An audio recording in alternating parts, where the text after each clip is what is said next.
Bonjour ou bonsoir à tous, vous qui regardez les vidéos que ce soit le jour ou la nuit, c'est DVD Pro Catch.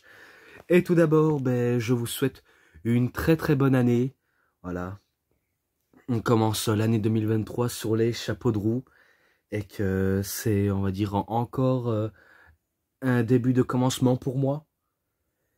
Et que je suis en train de regarder petit à petit mes DVD pour mieux comprendre, analyser, pour mieux vous en parler en vidéo. Donc pour ça, j'aurai pas forcément toujours le temps. Mais bon, du fait que je le fais, c'est le principal. Même si je crois vous avoir peut-être dit, si jamais j'ai le temps de faire quelques vidéos pour l'année 2022, sachez que je me suis posé la question en disant, et puis c'est peut-être pas si important, je le ferai l'année prochaine, quoi, en 2023. Et l'année prochaine, c'est aujourd'hui, quoi. Donc, au moins ce qui est dit est dit. Et pour ce qui est du WrestleMania 20, si vous vous posez la question ou pas, sachez que moi je l'avais acheté en version française parce que moi je voulais voir les réactions en français. Je vais pas faire de review pour le WrestleMania 20 vu comment je l'ai déjà fait en version 3 DVD. Je crois que c'est pas la grande intérêt de le dire. Si ce n'est que j'ai dit les matchs, j'ai dit ce que je savais dans les quelques petits promos ou sainement. Bon sinon voilà, rien d'important. Donc je crois que c'est pas la grande intérêt. Un peu comme j'ai dit avec celui de l'Undertaker, que je l'avais en anglais au début et que je l'ai trouvé en français.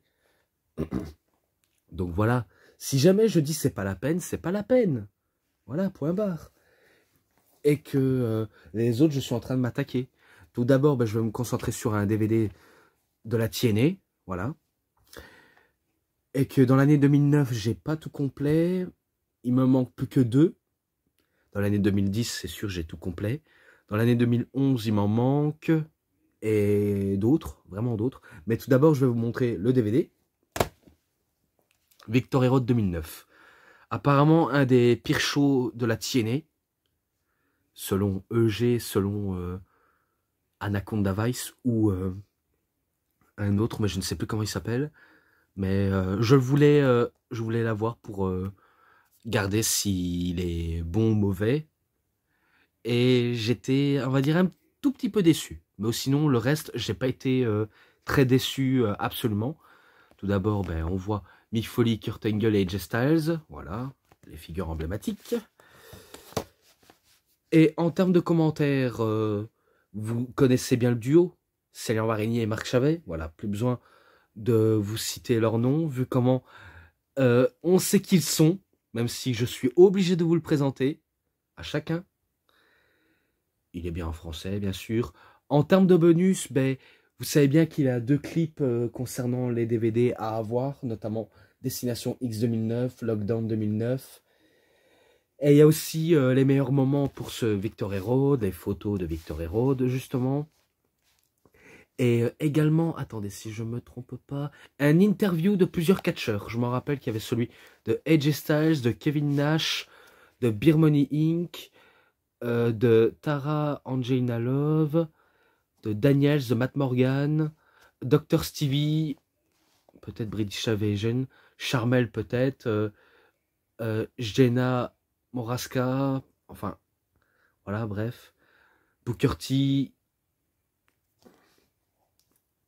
Taz également, Mick Foley et Kurt Angle, et même celui de Bobby Lashley. Je me rappelle celui de Bobby Lashley. Vu comment il a fait, on va dire, un court interview, même si certains pensent, on va dire, voir du Lashley Lesnar à la TNA, parce que vu comment il a signé à la TNA, Bobby Lashley, et qui on va dire, il boxe à la Bellator, donc il s'entraîne au MMA, et que certains penseraient de voir Lesnar, Lashley dans le ring de la TNA, mais sauf que pour avoir Brock Lesnar, il faut avoir un maximum d'argent, car si vous n'avez pas un maximum d'argent, il ne viendra pas, et il ne catchera pas pour des petits clopinettes, sachez-le. Donc oui, les grosses stars comme ça, c'est très dur à les convaincre. Il faudrait qu'ils ont une grosse paye pour les voir catcher, tout simplement. Parce que eux, ils veulent des gros millions sur leur table. Hein. Eux, c'est tout ce qui leur inculque, on va dire ça comme ça. Et c'est pour ça que Brock Lesnar n'ira jamais à la TNA. De toute façon, heureusement. Je dis heureusement parce que, de toute manière, la fédération commençait, on va dire, certes, à bien démarrer, mais après, à la fin, chute vertigineuse. Hein, à cause des mauvaises décisions. Et maintenant, ben, on commence vers la carte principale, là. Voilà, tout là. Match féminin des knockouts. Donc les knockouts, elles peuvent vous briser le cou comme elles peuvent vous briser le cœur. Et c'est justement pour le titre, vous savez bien la chanson. Tout d'abord, Angelina Love contre Tara, donc anciennement Victoria. Et que Angelina Love, elle est accompagnée par Velvet Sky et Madison Rayne. Et à eux trois, elles forment The Beautiful People. D'ailleurs, il y a l'affiche de Victoria Road 2009 où il y a justement les Beautiful People en affiche. Mais heureusement, on a mis Foley, Engel et Styles. Et heureusement. Et que Tara, elle est accompagnée par sa tarentule. Donc son araignée. Qu'elle a gardée dans un Pepsi Glass. Je me rappelle, le match allait justement bien. Après, jusqu'à ce qu'il y ait des petites interventions de Velvet ou de Madison. Je me rappelle aussi de la laque qui a eu lieu dans ce DVD, dans ce match, bien sûr. Et que c'était Angelina Love qui s'est fait aveugler par accident. Après, les Beautiful People se font, on va dire, envoyer au vestiaire jusqu'à ce que Angelina Love arrive à surprendre Tara avec une prise finish. Elle fait le tomber, mais l'arbitre Sling Johnson ne voit pas que Tara a mis un pied dans les cordes. Et du coup, c'est victoire de Angelina Love de manière controversée. Tara essaie de faire rappeler à l'arbitre qu'elle a mis un pied dans les cordes. L'arbitre ne veut rien savoir. Il a validé son compte. Point, c'est tout. Tara, n'étant pas contente, décide de mettre un super kick. Elle fait sa prise finish à Angelina Love, si je vais m'en rappeler. Je sais bien, c'est le Willow... Attendez. Ah, voilà, c'est... Peak, non, c'est pas ça. Willow's Peak, pardon. Voilà, le Willow's Peak. Et après, elle sort sa tarentule de son Pepsi Glass pour mettre sur Slick Johnson. Et Slick Johnson, il est totalement effrayé parce qu'il a peur de se faire mordre par cette araignée. Mais après, elle le récupère, elle le met dans le Pepsi Glass. Et que, un peu plus tard dans le segment, on voit Slick Johnson qui sort de la douche. Selon lui, il s'est fait piquer par Poison, donc la tarentule de Tara. Mais en vérité, il était dans la douche avec Velvet Sky. Bon, on va dire en train de faire des cochonneries. Hein. Je ne suis pas si bête à ce point-là. Mais j'en pense pas moi. Ce match-là, allez, je lui mets 3,5. Voilà, il était pas mal. Après, différence de gabarit entre Daniels et Matt Morgan. Et oui, l'affrontement entre le Fallen Angel et l'ADN de la TNA qui s'affrontent. Même s'il y a une grosse différence de taille, Daniels se débrouille plutôt pas mal face à Morgan, même s'il se fait mettre à mal dans la plupart des matchs. Et qu'il trouve toujours une faille.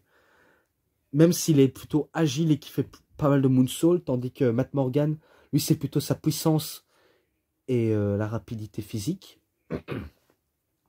Et que je me rappelle qu'il a travaillé sur la jambe de Daniels. On voit bien qu'il fait un genre de clé de cheville. Et qu'il va, on va dire, s'acharner dessus. Et il va bien se concentrer. Il va travailler dessus pour vraiment l'affaiblir. Pour éviter que Daniels fait son best moonsault ever. Une chose qu'il n'aura pas réussi à faire, Daniels. Donc c'est dommage pour lui. Il a voulu l'effectuer, mais après la douleur était tellement intense que Matt Morgan a décidé de faire sa prise finish et battre Christopher Daniels avec son finish. Excellente victoire de Matt Morgan. Ce match-là, 3,40. Maintenant, un match sans aucune disqualification entre le monstre Abyss et Dr. Stevie Richards. Alors, petite histoire, dans la storyline, Dr. Stevie était en vérité le docteur de Abyss, parce que Abyss il avait été envoyé dans un hôpital psychiatrique. par addiction à la douleur. Ça veut dire qu'il adorait avoir mal et aussi infliger de la douleur aux autres. Donc c'est un véritable psychopathe, quelqu'un qui aime, qui embrasse la douleur car il est tellement maso, mais aussi un sociopathe qui adore jouer avec la douleur des autres. Donc il n'y a pas à dire, il est complètement teubé.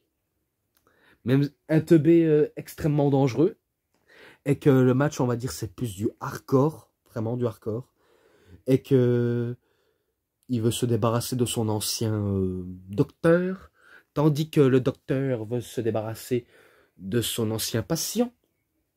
Et pourtant, malgré tous ses efforts, il se fait mettre à mal. Il a beau se défendre, mais Abyss revient toujours, comme dans les films d'horreur. Et si je me rappelle bien, Abyss chope un taser, pas un taser en matraque électrique et pas un taser en version pistolet, hein. Non. C'est un taser qu'on prend à la main pour mieux, on va dire, électrifier les zones parties du corps de l'autre. Eh ben, il utilise ce fou l'utilise le taser sous le torse de Dr Stevie et on voit le torse de Stevie qui commence à fumer. Et après ça, si je crois bien, il fait un Black Slam pour la victoire. Donc il bat le Dr Stevie. Ce match-là, 3,40. Pareil entre Daniels et Morgan. Je ne sais pas si je l'ai dit, mais voilà, les deux là, c'est 3,40. Ensuite, match pour les titres IWGP de la New Japan Pro Wrestling, même si ça la tiennait. Et que les champions, c'était la Team 3D. Pas besoin de vous les présenter, vous savez bien que ce sont les Dudley Boys. Contre la British Invasion, donc l'invasion britannique. Si je crois bien, c'est Brutus Magnus, qui est simplement Magnus tout court. Doug Williams, on va dire plus clairement Douglas Williams. Ils ont voulu essayer de battre la Team 3D. Et pourtant, ils vont nous sortir un très bon match. Vraiment un très bon match. C'est pas du mauvais. C'est, on va dire, du top niveau. Avec une équipe la plus populaire, tandis qu'une équipe veut monter en puissance. Malgré tous leurs efforts de British Invasion, ils nous ont sorti quelques bons spots, quelques bonnes moves et quelques bonnes spots. Moi, je ne sais plus ce que je raconte, mais voilà, je rattrape le retard. Et qu'à la fin, c'est la Team 3D qui remporte le match avec un 3D, donc la prise 3D, et qui conserve les titres par équipe, jusqu'à ce qu'ils se font attaquer par le Sheik Al-Bashir et Kenshi, je crois. Kenshi. Je crois que c'est le nom du catcheur japonais. Kenshi. Et pas Kenji, hein. Rien à voir avec Kenji Girac, mais Kenshi. Je crois que c'est ça, hein. Pour lancer un message comme quoi c'est eux les prochains champions par équipe. Et bien ce match-là, allez, il était très bon, vraiment très bon. Je lui mets un 3,50. Ensuite, un match, on va dire pas terrible. Voilà, il est vraiment pas fou ce match, il est vraiment pas dingue. Donc c'est match féminin, justement, entre Jenna Morasca contre Charmel. Et si je crois bien, Jenna Morasca, elle est accompagnée par Awesome Kong, tandis que Charmel, elle est accompagnée par Sonjor Bolt. Bref, je n'attendais pas d'une victoire de Charmel parce que je ne voyais pas une victoire de la part de elle. Vraiment pas du tout. Ça ne veut pas dire qu'elle gagne, hein. Non, non. Elle ne gagne pas du tout, mais elle échoue lamentablement. Donc c'est pour ça qu'elle perd facilement face à Jenna Morasca. Même si je me rappelle d'un tombée assez chaude, on va dire, un peu sexy. Et du coup, c'est victoire de Jenna Morasca d'une manière normale. Rien ne s'est passé. Mais après, elle se fait attaquer par Awesome Kong. Et qu'elle se prend un splash de Awesome Kong. Et ça se termine le match par la suite là. Et je lui mets un 3. Tout simplement, je lui mets un 3. Pareil, une différence de gabarit pour le match suivant. Pour le titre des légendes, qui sera bientôt plus tard titre TV, télévision bien sûr. Kevin Nash contre AJ Styles. Ce que j'ai remarqué dans ce match, c'est que AJ fait moins de prises aériennes que d'habitude. En même temps qu'on a Kevin Nash qui fait pas la moindre effort. Bon, certes, il fait des efforts physiques pour soulever des personnes, mais sinon, on peut pas dire qu'il fait des efforts physiquement à évoluer dans les rings. Car franchement, je le voyais pas évoluer encore longtemps. Même si j'aime pas trop son côté hautain. Parce qu'il a vraiment un côté hautain, Kevin Nash. Par exemple, les cruiserweight, il les considère comme des petits gars. Un peu comme à l'époque de la WCW, de la WWE également. Bref, il était vraiment à but de sa personne. Comme si c'était lui le big boss. Même à la TNA, il se prenait un peu pour le big boss. Hein. Et que je pense qu'il a enterré AJ Styles ou pas. Car je m'en rappelle, Styles n'arrêtait pas d'être plus rapide que Nash. Et Nash, ben, de manière lente et méthodique, il veut calmer le rythme à chaque fois. Vu comment il est plutôt big lazy. Un gros fainéant, on va dire ça comme ça. Même si Styles fait des phénoménal forearms. Il s'attaque même aux jambes de Nash. Tandis que Nash, ben, lui, se défend ben, pour ses intérêts, pour la victoire, etc. Pour l'argent. Pour prouver sa valeur au sein de la Main Event Mafia. Tout simplement. Et après, si je me trompe pas, au moment où AJ voulait faire une nouvelle fois le Phenomenal Forearm, Kevin, il bouscule l'arbitre pour distraire AJ Styles. Et c'est là où Kevin Nash, ben, il attrape AJ par le cou pour lui faire un chokeslam. Alors d'habitude, il termine avec le Jackknife Powerbomb. Et il remporte la victoire et le titre. Donc on va dire que c'est une victoire controversée de la part de Kevin Nash également. Bon, c'était pas non plus du top. Mais ce match-là, il m'a pas si emballé que ça, même si je trouve qu'AJ est 10 fois mieux bon que Kevin. Donc ce match-là, j'ai pas le choix, je lui mets un 3,5. Voilà, un 3,5 direct. Ensuite, plus que 3. Tout d'abord, ben, match par équipe pour les titres de la TNA, cette fois-ci. The Main Event Mafia, The Big Papa Pump, Scott Steiner, contre Beer Money Inc. Voilà, vous le connaissez. J'ai pas besoin de vous présenter les noms de Beer Money Inc., vu comment je les ai beaucoup cités. Ils avaient une pression sous le dos, Scott Steiner et Booker T. Si jamais ils perdent, eh bien, ils seront virés de la Main Event Mafia. Et ils vont échapper au pire, quoi qu'il arrive. Car je vais passer directement à la fin, car tout le reste du match, c'était des changements rapides, des tactiques, des prises techniques. Et après, ben, l'arbitre, Harletner, comme un bleu, il se fait même avoir, vraiment avoir lamentablement. Et que je me rappelle que Bobby Roode, enfin Robert Roode, il se fait prendre un coup de pied en ciseau de la part de Booker T. Et que c'est Scott Steiner qui fait le tomber. Et le truc le plus stupide qu'a fait James Storm, au moment où il veut monter sur le ring, eh ben, il fait comme s'il était épuisé, qu'il était, on va dire, groggy, pour essayer de sauver son partenaire. Alors que Harletner, ben, il compte de 3. Eh ben, je trouvais ça un peu lamentable de James Storm, alors qu'il était facilement en forme pour casser le tombé. Donc je ne comprenais pas du tout l'intérêt. Et du coup, ben, c'est Booker T et Scott Steiner qui remportent la victoire. Bon, le match, il n'est pas pourri. C'est la fin qui pose problème. Mais ce match-là, je mets 3,40. Tout simplement. Après plus que 2, c'est terminé. Samoa Joe contre Sting. Alors, pour revenir à l'histoire,